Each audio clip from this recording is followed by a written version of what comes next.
En fait, ce qui m'a vraiment lancé, c'est bon, la pression que j'avais de par ma mère qui m'a dit, bon voilà, tu pars en mission, tu n'es pas là pour t'amuser, faire du tourisme ou quoi. Et d'autre part, ben, la réalité de la vie, en fait, quand tu es étudiant étranger en France, ben, tu es confronté à pas mal de problématiques en termes de logement, en termes Mhm. d'administration, en termes de visa, etc. Moi, je suis quelqu'un de factuel. Quand je vois quelqu'un qui a fait ce que j'ai envie de faire, je me dis, c'est possible d'y arriver. Mhm. Tout dépend de moi, en fait. Donc, je vais pas commencer à chercher la bête noire en me disant non, c'est pas possible, ou à chercher comment dire, les contraintes. Je me dis, ok, cette personne a réussi à faire ça et je peux le faire. En immigrant au Canada, je ne partais pas dans l'optique que je vais nécessairement rester longtemps. Je le dis clairement, je partais pour vraiment m'enrichir. Donc, je suis parti là-bas en mode vraiment mercenaire où je me suis dit, ok, je pars en mission pendant 10 ans pour vraiment me bâtir une fortune. Tu sais, c'est l'Amérique du Nord. En Amérique du Nord, c'est, tu vois, si tu veux vraiment réussir, tu vas réussir. Et si tu veux vraiment réussir à fond, dans la mesure où tu te donnes les moyens, tu vas exploser. Donc, c'est un mindset à avoir, en fait. De me dire, il n'y Mhm. a pas d'éventualité d'échouer. Tu vois ce que je veux dire?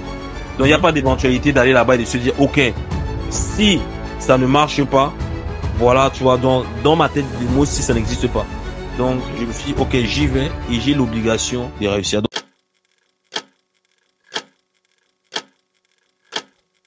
Florian, j'aimerais à peu près que tu m'introduises dans ton parcours. Comment est-ce qu'on quitte de Florian Moncam l'étudiant à ce Florian Moncam qu'on a aujourd'hui? Yes. En tout cas, déjà, merci pour l'invitation et ça me fera un plaisir de partager même mon expérience. Donc, il faut savoir que, bon, je suis originaire du Cameroun et j'ai évolué au Cameroun, bien évidemment. Et ça a démarré très jeune, hein. C'est-à-dire très jeune, j'ai compris l'importance du travail. Et ça, c'est de par les leçons et surtout les valeurs que ma mère m'a transmises.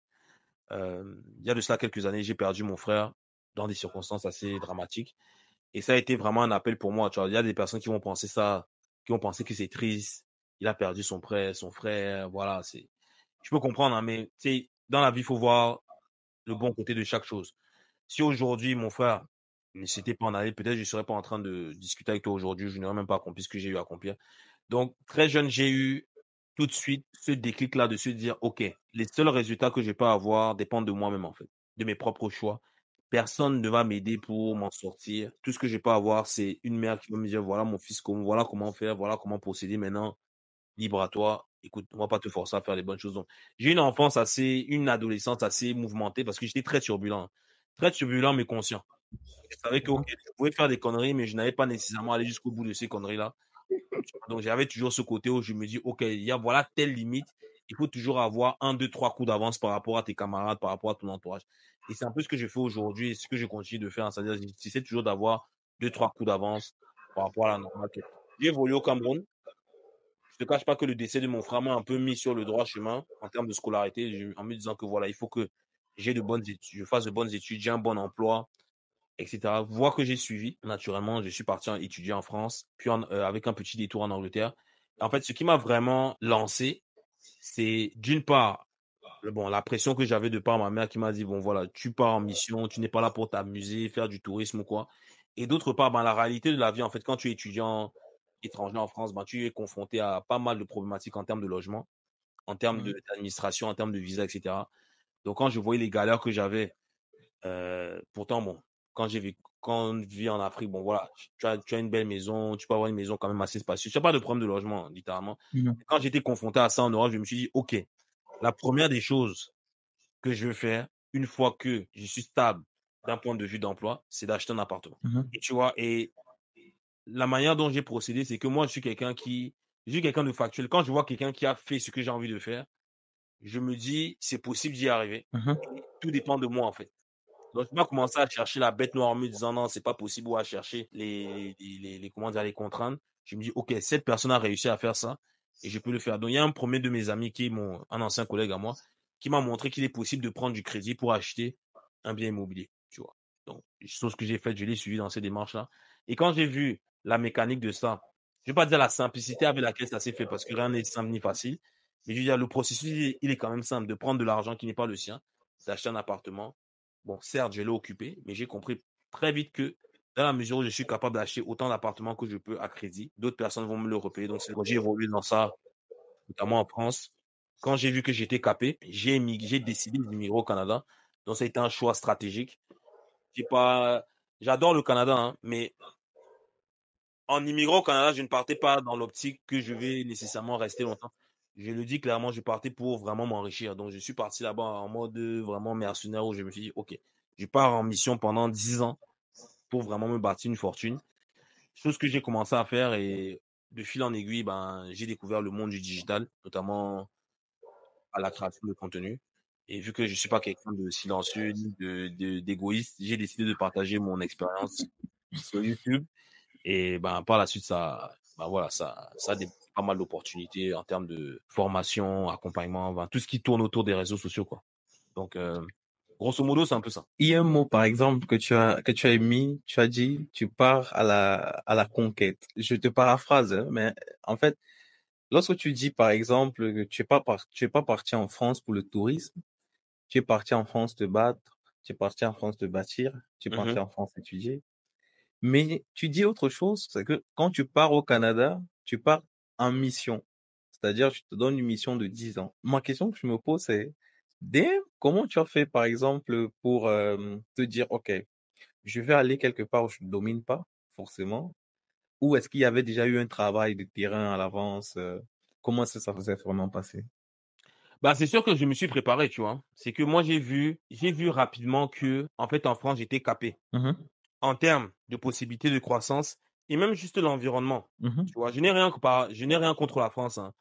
C'est un très beau pays. Ça m'a, comment dire, ça m'a ouvert de très bonnes opportunités.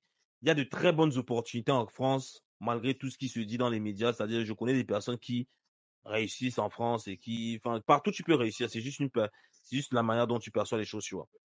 mhm, Et je me suis dit, OK, pour moi, la France, ça me limite par rapport à mes ambitions. Moi, j'avais besoin d'être dans un environnement où je suis challengé. Donc, tu vois, dans la mhm, mesure où je me suis dit, OK, je pars au Canada. Bon, je me suis renseigné, bien évidemment. J'ai vu qu'il y avait des possibilités. C'est un pays en croissance. Enfin, à l'époque, c'est toujours le cas. C'est un pays en croissance. Il y a quand même un esprit assez ouvert par rapport aux immigrants, par rapport à l'entrepreneuriat. Tu sais, c'est l'Amérique mhm, du Nord. En Amérique du Nord, tu vois, si tu veux vraiment réussir, tu vas réussir. Et si tu veux vraiment réussir à fond, dans la mesure où tu te donnes les moyens, tu vas exploser. Donc, clairement, moi, je suis parti. C'est une mentalité un peu de capitalisme un peu dilué. C'est-à-dire, tu as ce côté capitaliste d'Amérique du Nord, là, mais tu as un peu le côté francophone par rapport au Québec, tu vois, qui est assez conservateur, tu vois. Donc, je suis parti dans cette optique-là en me disant, OK, je vais au Canada parce que j'ai vu l'opportunité qu'offre le marché immobilier qui était en phase de mhm, croissance. Donc, je me suis dit, ben, je vais sauter dans le wagon et essayer de continuer mon chemin, quoi. Donc, quand je pars en mode conquérant, c'est en mode, en mission, comme j'aime dire. C'est un mindset à avoir, en fait. De me dire, il mhm, n'y a pas d'éventualité d'échouer. Tu vois ce que je veux dire? Donc, il n'y a mhm, pas d'éventualité d'aller là-bas et de se dire, OK, si ça ne marche pas, voilà, tu vois, dans ma tête, les mots, si ça n'existe pas. Donc, mhm, je me suis dit, OK, j'y vais et j'ai l'obligation de réussir. Donc, en partant avec cette mentalité-là, donc, tu vois, tu te dis, tu ne réfléchis pas à l'éventualité que ça ne marche pas ou la possibilité que, non, ça marche ou ça marche. Donc, moi, c'est comme ça que je réfléchis, tu vois. Là, je me suis donné une période de 10 ans au Canada. J'arrive bientôt à expiration. J'ai déjà proposé de partir ailleurs, tu vois, et je veux partir avec la même mentalité, tu vois. Donc, c'est un peu ça. En fait, ta mentalité, elle est vraiment incroyable parce que avoir, par exemple, un jeune qui pense comme ça, tu te dis à un moment donné, mais qu'est-ce qu'il a fait? Peut-être qu'il a sacrifié également sa jeunesse, peut-être il s'est privé de beaucoup de choses, ou tout simplement, il a accepté de perdre cela. Dans ton cas, j'aimerais savoir, est-ce que tu t'es dit, les jeunes de mon âge font ceci, moi je vais pas faire ça, quitte à sacrifier les moments de détente, les moments de plaisir, je vais plus me concentrer en fait sur quelque chose qui pourra m'apporter la stabilité. Est-ce que tu es allé avec ce mindset-là? Je dirais oui et non, tu vois. Mhm, Je dirais pas que j'ai sacrifié ma jeunesse. mhm. Quand on dit sacrifier sa jeunesse, c'est plus, ben, tu sais, les amusements, etc. Je dirais non Mhm, parce que j'ai très bien, j'ai très bien profité. Je suis encore jeune, je profite encore très bien. Et c'est là, en fait, tu vois, la différence, en fait, c'est, il faut, en fait, trouver son équilibre. hmm, Moi, je suis quelqu'un qui aime beaucoup profiter, j'aime les belles choses, j'aime faire la fête, tu vois, mais c'est que je sais quand le faire. Tu vois, donc moi, j'ai des périodes, en fait, où je me dis, parce que, tu vois, il y a deux écoles, hein. Il y a des personnes qui vont te dire, sacrifie tout, mhm, grind, hustle, hustle, hustle, et après, mhm, tu es reward, tu vois. mhm. C'est vrai, ça fonctionne. Je connais des personnes qui sont dans ce processus-là, mais il faut être vraiment fort mentalement pour, des fois, accepter ça, tu vois. Pour rester en fait sur la même lancée en fait. Exactement. Donc, moi, j'aime, en fait, me dire, OK, je suis dans cette dynamique-là, mais je m'accorde aussi des moments de plaisir. Et tu vois, et en fait, ça dépend de comment est-ce que tu te projettes. Moi, j'ai une vision Mhm. sur 10 ans que je suis capable de Mhm. ramener à des objectifs sur 3 ans, sur un an, par mois, au trimestre, au jour le jour, tu vois. Donc Mhm. quand tu as une vision claire de là où vers quoi tu veux aller, Mhm. tu vois, c'est sûr que c'est de gros objectifs que tu vas découper en petits objectifs, puis en sous-objectifs, qui va te mener à des actions que tu vas répéter au quotidien, tu vois. Et le meilleur moyen, des fois, de se motiver, c'est de se remercier soi-même. Donc, Hmm. peut-être que En demain, parlant de ça, en parlant de ça, je te coupe s'il te plaît. En yes, parlant de ça, j'ai regardé une de tes publications, j'ai vu que tu achetais une voiture hors de prix quand même, hein. exactement, j'ai la clé là. C'est ça. Tu as acheté ta voiture, j'aimerais que tu me racontes. On entend beaucoup souvent de personnes dire que si tu gaspilles par exemple 5 000 euros, ça veut dire que forcément tu as le double, le triple de cet argent dans ton compte. Mhm. Mais dans ton cas, comment est-ce que ça s'est passé? Est-ce que tu as dit, OK, j'ai gagné beaucoup d'argent, je vais m'offrir. Et c'est quoi la marque de la voiture? C'est une Maserati Grecale. Mhm. Donc, lettre M. La lettre M, donc c'est plus comme ça là, mais pour moi, tu vois, ça fait M. Ouais, Ça a beaucoup de signification, hein. Je suis pas un fan de voiture, hein, donc honnêtement, les voitures, ouais. littéralement, je m'en fous, hein. C'est-à-dire, je m'en fous royalement. Tu vois, dis-toi, ma première voiture, là aujourd'hui, je suis né en 90, donc dépendamment de quand les personnes vont regarder ce podcast, je suis né en 90, vous calculerez quel âge j'ai. Mais ma première voiture, je l'ai achetée à 33 ans, Hmm. tu vois. J'ai déjà acheté des véhicules avant, mais pas pour moi, pour mes parents. Mhm. Tu vois, donc, ça veut que Maserati, pour moi, c'est, tu vois, bon, M, mon nom de famille, ça veut dire millionnaire, ça mindset, tu vois, donc, milestone. Donc, la lettre M, ça a une grande signification pour moi. Donc, c'est en partie pour ça que j'ai choisi ce modèle-là. Donc, je me suis dit, soit Mercedes, bon, Mercedes, on en connaît beaucoup. Maserati, bon, c'est plus discret, c'est un peu, c'est quand les personnes voient même le logo, ils se disent, OK, c'est quelle marque et tout. Donc, c'est sûr que, ben, pour l'achat de ce véhicule, je suis parti en mode, voilà, il faut mériter de le faire. Et je me suis dit, OK, il faut que j'atteigne un milestone. En fait, le meilleur moyen, des fois, d'atteindre ses objectifs, c'est de se dire, OK, quelle est la chose que j'aimerais le plus? Ça peut être, tu sais, ça peut être un téléphone, ça peut être une voiture, ça peut être faire un voyage, ça peut être une, Mhm. une expérience, peu importe. Mais Mhm. c'est de se dire, OK, lorsque je me fixe des objectifs là, à chaque niveau atteint, voilà la récompense que je peux m'autoriser derrière. Bien évidemment, il faut faire des choix intelligents. C'est sûr que ben, je m'arrange à avoir peut-être l'équivalent de deux, trois fois le montant du véhicule Mhm. avant de faire ce genre de move, tu vois. Pour moi, il faut pas acheter ce genre de véhicule si tu n'as pas fait au moins 1 million. Exactement. Ça serait une bêtise, tu vois. Donc, c'est sûr. Donc, ce véhicule-là, c'est pas un bel achat, hein. C'est un Mhm. véhicule qui perd en valeur. On le sait, quand tu achètes un véhicule, ça ne rapporte pas d'argent. Donc, il faut se donner les moyens de le faire. Et surtout, il faut avoir accompli l'équivalent, entre guillemets, de deux, trois fois le montant de ce véhicule-là, soit en termes d'investissement, soit en termes de chiffre d'affaires, peu importe, avant de se dire, OK, je veux me payer ce genre de véhicule. Tu vois, aujourd'hui, ce véhicule, je l'ai rentabilisé parce que de par les médias sociaux, je sais comment on s'entend bien. Tu sais, des personnes, des fois, ils vont se dire, ils vont croire en ce que tu fais quand ils te voient dans ce genre de voiture. C'est complètement stupide, mais Exactement. l'être humain est fait comme ça. C'est-à-dire, c'est que tu vas être là, par exemple, avant, j'étais assis dans mon bureau, dans ma chambre, dans l'appartement dans lequel j'habitais. Tu parlais de millions. J'avais déjà les moyens de me payer ce genre de véhicule, mais je ne le faisais pas. Tu vois, les gens me voyaient prendre le métro. On se disait, oui, lui, il parle de centaines de milliers de millions sur sa chaîne YouTube. Il prend le métro comme tout le monde. J'ai aucun mal à ça.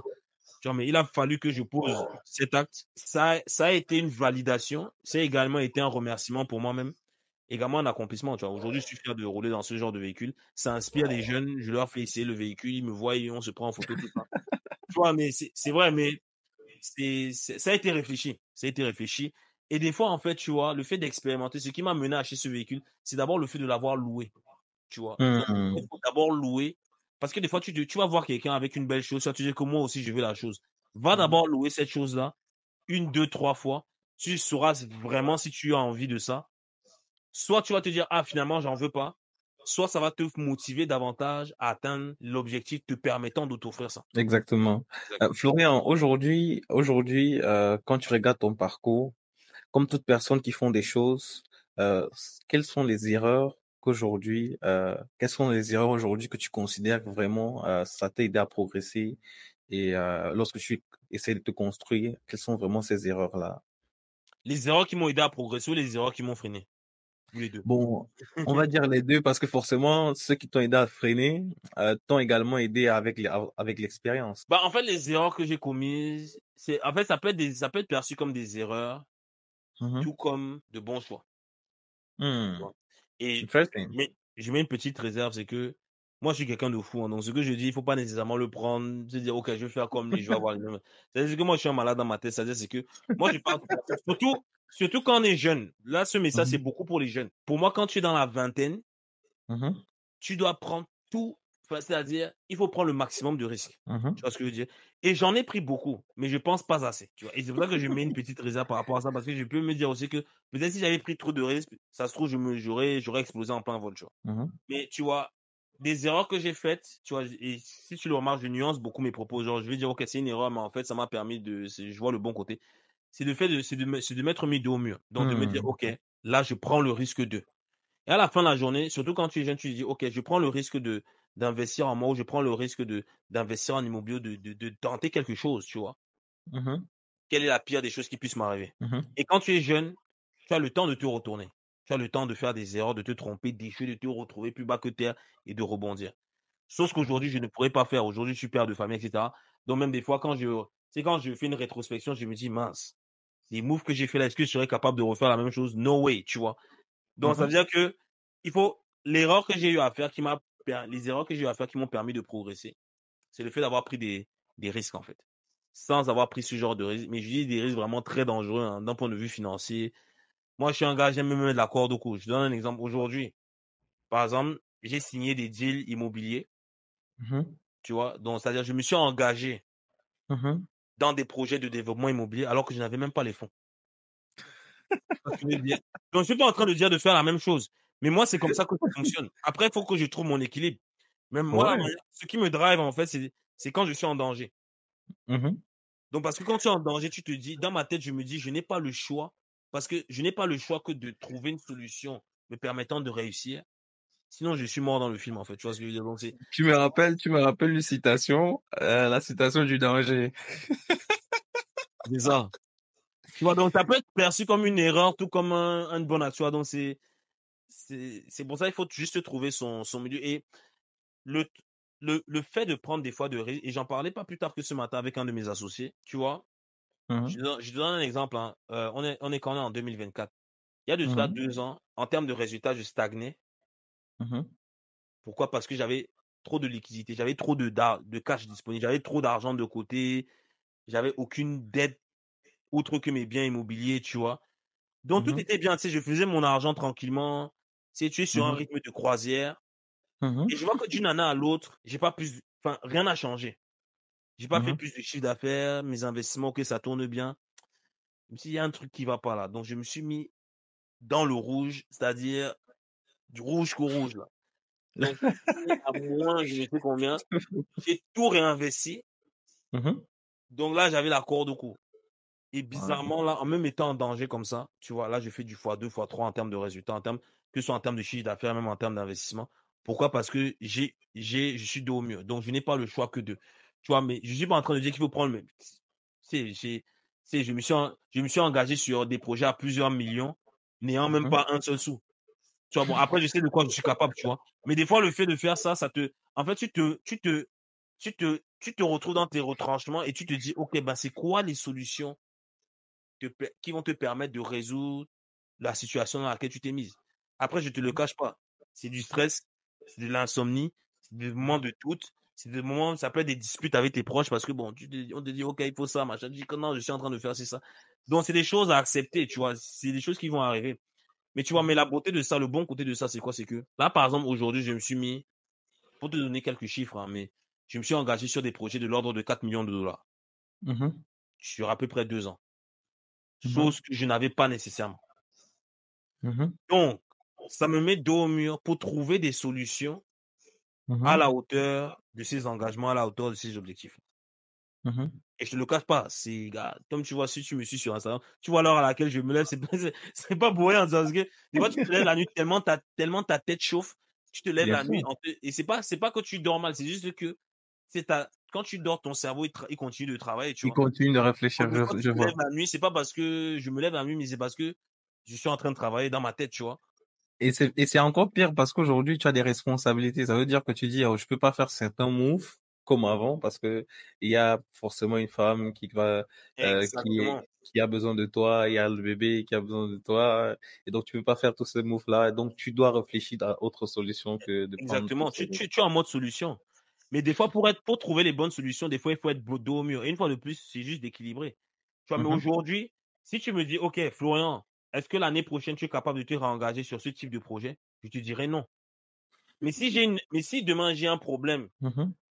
4 fois moins élevé que ce que je suis en train de vivre aujourd'hui, si Mmh. demain tu me poses un problème, je te dirais de un quart de ce que je suis en train de travailler aujourd'hui, ce sera un Mmh. jeu d'enfant pour moi de résoudre ce problème-là, tu vois? Parce Mmh. que j'aurais fait 4 fois plus en Mmh. termes de challenge, tu vois ce que je veux dire? Mmh. Donc des fois, en fait, pour connaître ses limites, il faut pousser il faut un peu tirer la corde sans nécessairement la couper, tu vois? Donc il faut la tirer, te dire: «OK, voilà ma limite. Si je Mmh. tire trop, je flanche ou si je tire trop, je m'effondre.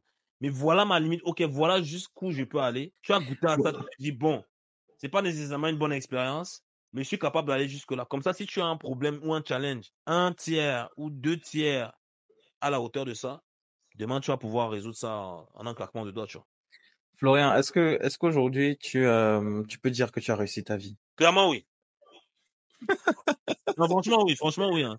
Franchement, oui, parce que quand je fais le bilan, hein, franchement, oui. J'ai réussi ma vie, mais pas dans tous les aspects, tu vois? C'est-à-dire? Après bon, quand j'ai ça dépend de comment tu dis quand tu dis réussir ta vie, je suppose que c'est d'un point de vue financier. Bien sûr, hein, bien sûr, hein. Oui, d'un point de vue financier, largement, largement. Largement, largement, largement. C'est-à-dire, c'est même pas largement, largement.